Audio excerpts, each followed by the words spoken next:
you probably gathered that it's difficult to find Orwell not in the news, and I suspect this is a global phenomenon. We've been in contact with an academic in Brazil, there's activity in Japan, India, etc. The link up with the revelations made by Edward Snowden to Orwell continue, don't they? You probably saw earlier this week that Animal Farm had been voted the best remembered novel from school days, above Dickens' Great Expectations and William Golding's Lord of the Flies. I looked at a website which was looking at the covers of 1984, and it drew 1,379 comments. So it shows you the interest in Orwell. In America, for instance, the Noam Chomsky, the maverick intellectual, political activist, has given a talk on Orwell recently called The Suppression of Ideas and American Exceptionalism. There's been a recent publication of Peter Davidson's collection of Orwell's journalism, and there's a new study of his journalism coming out from Harvard University Press by Alex Wallach. I have the misfortune really to review it, and it has the weirdest title ever. It's called Orwell. It doesn't improve.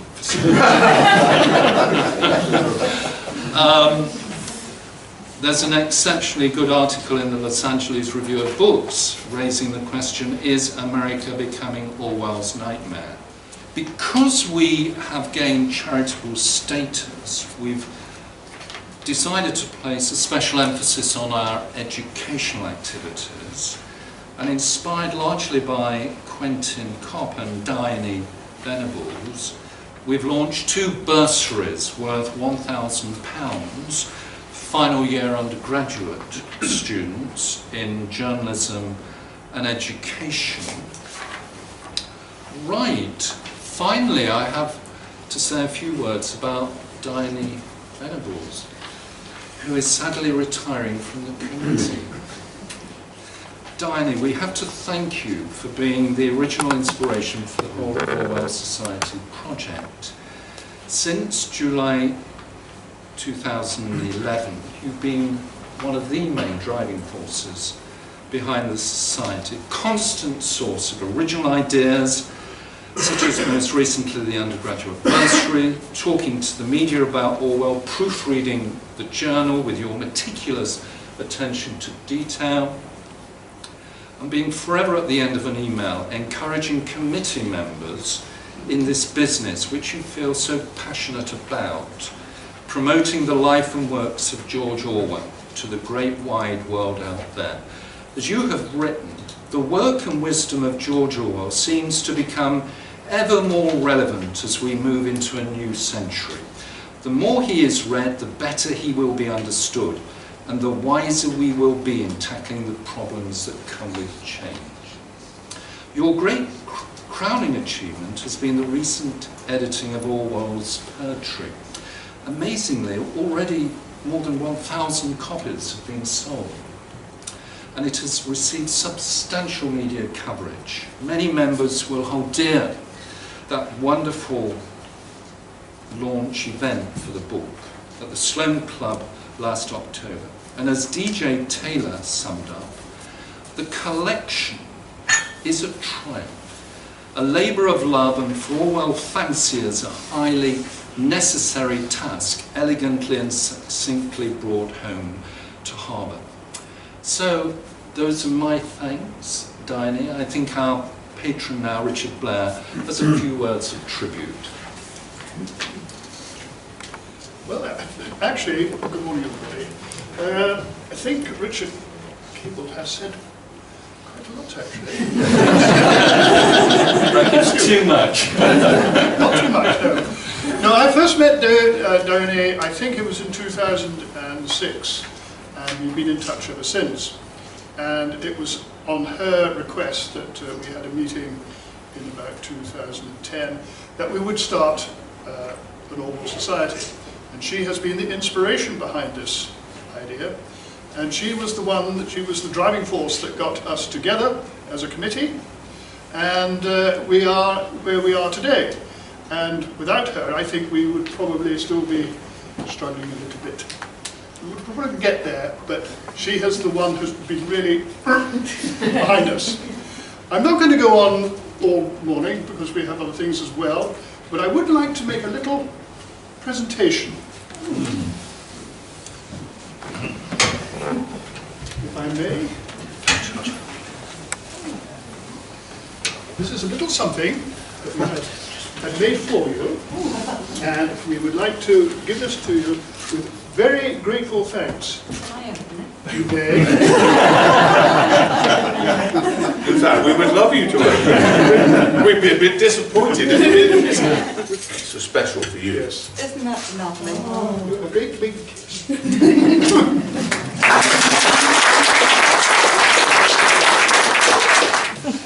It's just so good that we're all here today because the society is growing in strength and its aims are going in the right direction. We're not going to be an interning, Orwell-adoring, closed club. We're going to be teaching the next generation and funding the next generation in good, sound, plain Orwellian English. Thank you so much. That you will all know, and some people here today will be coming with us to Jura and Barn Hill in June. I want to mention that particularly when we went 2 years ago, which was the first visit, the house was just completing being re-roofed. The original slate roof of 200-300 years old or whatever it was, very old, was being taken down, and the Fletcher family, who were the family that George Orwell rented from, still owned the property, and they encouraged us to see whether we could get an income to fund the bursaries by doing something with the slate. At the back of the room, my wife will be happy to take money from you. You've seen we had a special done for Dione. The slate is mounted by a company called Inigo Jones in North Wales, who are specialists at this. The drawing of Barn Hill has been done by a friend of our eldest daughter, Mark McLaughlin, who, if you want to buy one of his paintings, he exhibits at the Royal Academy, you need at least 3 noughts on the cheque, and he has donated that to the Society. We'll move on to an important event, which is the awarding of the Dystopian Fiction Prize. Before Holly comes to the front, I'd like to say a few words.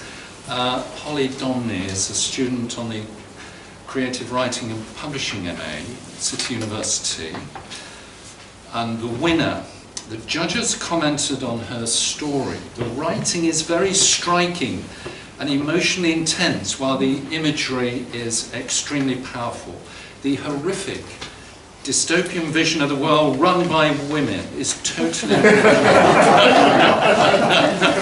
Holly begins describing the fantasies of the crewmen of an idyllic women-led world, yet that fantasy is subverted by a grim reality. There is real dramatic tension as Holly describes the build-up of an operation to remove the seed from the narrator's sexual organs. Frightening indeed as the torture scenes in Orwell's 1984. So Holly wins the bust of Orwell here for a year and the wonderful prize of £500, which will be handed over by Richard Blair. So please take it.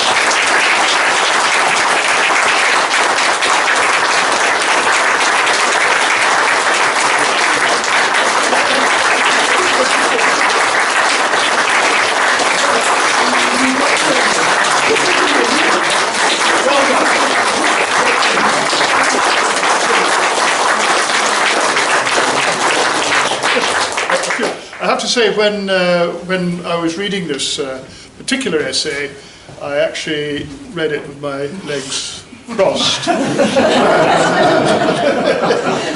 It was quite a... But the interesting thing was that Richard Keeble and I phoned him up on a Sunday afternoon because he said, we need to get together and decide who's going to be the winner. And we both said almost simultaneously, Holly is the winner of this one this year. And so there was no dissension in the ranks whatsoever. It was a unanimous decision, and we are absolutely delighted that you won it. Well done. Thank you so much. Not at all. Well done. Well, if anybody...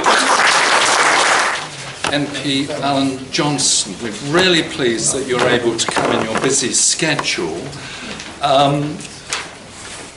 Alan has been described as the best leader the Labour Party never had by some people, though the BBC, of course, has described you as possessing the elusive ordinary bloke image.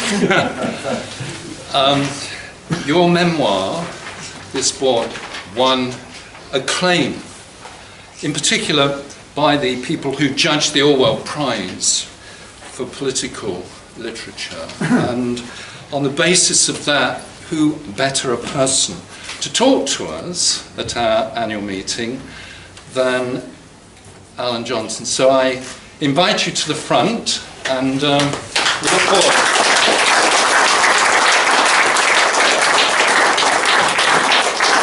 Alan will speak briefly and then there'll be chance for questions and then we'll move on to Tim. Well, thank you. That quality you mentioned was so elusive, I haven't even managed to find it, but I'll keep looking. It's a great pleasure to be here.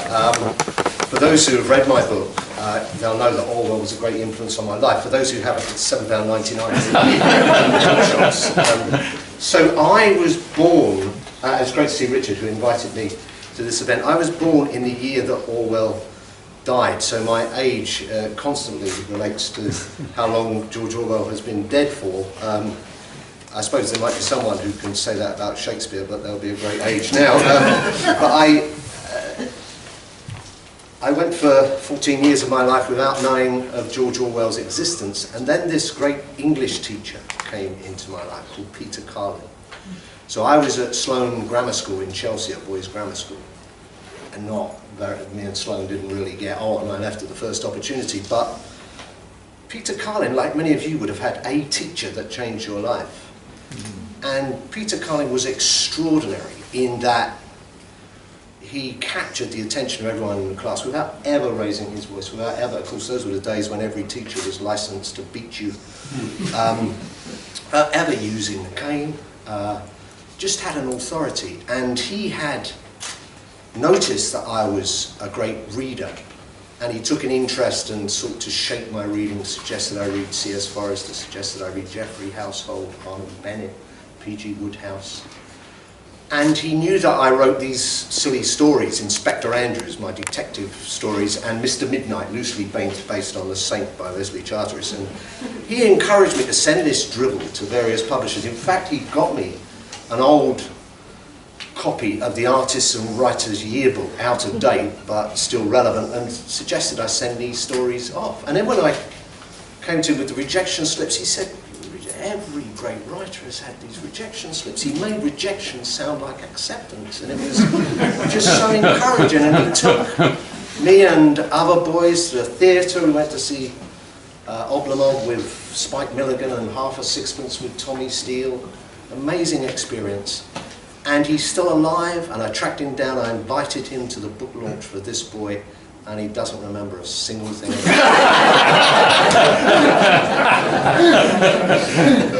it. But Mr. Carlin took the whole class through Animal Farm. We all read it together. And extraordinarily, this is 1964, he explained the subtext of the Bolshevik Revolution. And it was like, this was 2 years after the Cuban Missile Crisis, it was like a history lesson, an English lesson, a kind of modern studies lesson. But there was another teacher who came with him, and is also still alive, and was also at the book launch, and claims he does remember me, but I doubt that, but called Mr. Palai. Mr. Palai had fled Hungary as the tanks came into Budapest. He taught us history and economics. And they were great friends, Carlin and Palai. I didn't notice that at the time, but they tell me now that they were kind of good allies in trying to change the teaching profession at the time. But of course, we had this combination. In Mr. Carlin's class, we had the satire about the Russian Revolution. And in Mr. Palai's class, we had the actuality. He didn't shrink from explaining to us boys what it was like to see those tanks rolling, what it was like to live under a totalitarian regime. So, you know, I didn't get a lot out of Sloane School, but I got that, for crikey. That was extraordinary privilege. So as a result, when I left school at 15, I left with a political perspective that was on the left. But, you know, the word at the time was, or the phrase at the time was, if you're not a communist when you're 18, there's something wrong with your heart, and if you're still a communist when you're 38, there's something wrong with your head. That was the great... I would sort of paraphrase that. If you're not a communist when you're 18, it's because you've read Orwell. But because Mr. Carlin inspired me so much about reading, and he took this... I was amazed at this sense of responsibility he gave me. He told me that I could leave school, walk down the King's Road. My school was in Chelsea, on the King's Road in the 60s, go to a bookshop and choose a book for the books for the library. And he gave me the money and just said, I'll leave it to you to choose. And I chose Keep the Aspidistra Flying. So he'd read us Animal Farm. I was now interested in Orwell. And for a while, Gordon Comstock, the great hero of that book, was my hero, more so than Jagger Richards, more so than Lennon and McCartney, because this kind of refusal to conform, this kind of Comstock view that there's two ways to live your life, either being rich or being determined not to be rich. I mean, it struck a chord. It's very 60s. I know it was written in 1934, but very 60s. And so that influenced me as well, and I went on to read all of Orwell's works. Now, I want to fast forward a bit. I never saw Mr. Palai and Mr. Carlin again for almost 50 years. By that time, I was a politician, etc. And an avid reader of Orwell, winner of the Orwell Prize, which is an honour that will live with me forever. But now leading Labour's campaign for Labour to remain, for Britain to remain a European Union. And we virtually launched, I mean we launched back in December, but we got Jeremy Corbyn to make his speech, which was it was an important speech because he was leader for the Labour Party. It was also an important speech because he voted against in '75 and that changed his mind. And we had the speech in Senate House. And Senate House, as you may know, was where Orwell worked in the war for the Ministry of Information. And the Ministry of Information was set up to counter Goebbels' Ministry of Propaganda in Germany. But then Orwell, it is said, people in this room will know better than I, used it as the inspiration for the Ministry of Fear in 1984. And it's this great Art Deco building. And Jeremy Corbyn began his speech actually by saying a bit of a mistake for a politician to point out that we were in the Ministry of Truth and then deliver a speech to the gathered media about his conversion to Europe. Many of those media were sceptical as to whether he had changed his mind, but I do assure you he had. But it set me thinking. I mean, I've often thought, because I admired and read Orwell so much, what would Orwell have thought? So, you know, at the time of the fall of the Berlin Wall, I thought, what would Orwell have thought? You know, I'd love, what would he write about that? What 9/11, the Iraq War, what would Orwell have thought? And I began to think about what would Orwell think about this debate about whether we stay or leave the European Union. And I looked to find if Orwell had said anything. I mean, he lived for that 5 years when a lot was going on in Europe to ensure that war never happened again. He must have known about that, although having said that, of course the Attlee government, by and large, was dealing with Palestine and India and the end of empire, it wasn't really engaged in the European coal and steel community, which was the forerunner of the European Union. But I think it would make a great novel. You know, Altieri Spinelli, imprisoned by Mussolini for a decade, writing his great work on, his idea was that the war was horrific, but it presented an opportunity because after the war, Second World War that started on our continent in the first half of the 20th century, there would be an opportunity to create a climate where wars would become impossible between European states. And Spinelli wrote all this on cigarette papers smuggled into him in his prison and smuggled them out again. And then Jean Monnet, this technocrat, but let's give a cheer for technocrats, because he saw how you could actually put things in place that would prevent war happening, particularly between France and Germany, who were the two biggest protagonists. And then Robert Schuman, French politician with a German name, that picked up Monnet's idea, put it into the Schuman Declaration, actually written by Monnet, and said we will make war in Europe not just inconceivable, but practically impossible, was the words in the Schuman Declaration, on the basis that if two countries are sharing coal and steel and all the things you need to go to war with each other, if they're sharing those production lines, they could never go to war again. And all that great vision was swirling around at the time. And I can't find anything that your father said, Richard. I can find an essay he put on, he went over as a war correspondent for the Observer to Europe, to France and to Germany to see it after the war, but I can't find any reference to him having picked up what Monnet and Schuman and Spinelli and others were thinking about. But if you fast forward from 45 to 75, that was the last time we had a referendum on the European Union. I was a 25-year-old postman with 3 kids living on a council estate in Slough. And as I often joke, I knew the weight of the arguments for and against. I carried them on my blood. Delivering those leaflets, vote yes, vote no. And I voted yes. And I voted yes for my children's future. And although the Labour movement was split, my trade union, I was a union activist, was in favour, but most unions weren't. We'd been 17 months in the European Economic Community. But it was virtually a referendum as to whether to go in. And I've never regretted that decision, and indeed the British people voted overwhelmingly to go in. And just thinking back, in 75 Franco was in power in Spain. Greece had just come out of military rule, colonels had just left. Portugal was yet to go through its awkward revolution. And of course, a whole swathe of Eastern Europe was under the totalitarian heel of the Soviet Union. And the European Union won the Nobel Peace Prize in 2012, heavily derided by our Eurosceptic press, but they won it not because of what happened from 1945, but from what happened from 1975. Those countries like Spain and Greece and Portugal into the European Union, that swathe of Eastern Europe, oligarchies to democracy, without a shot being fired, joining an institution in which Article 6 commits every country that joins to the principles of liberty, free speech, and the rule of democracy and the rule of law.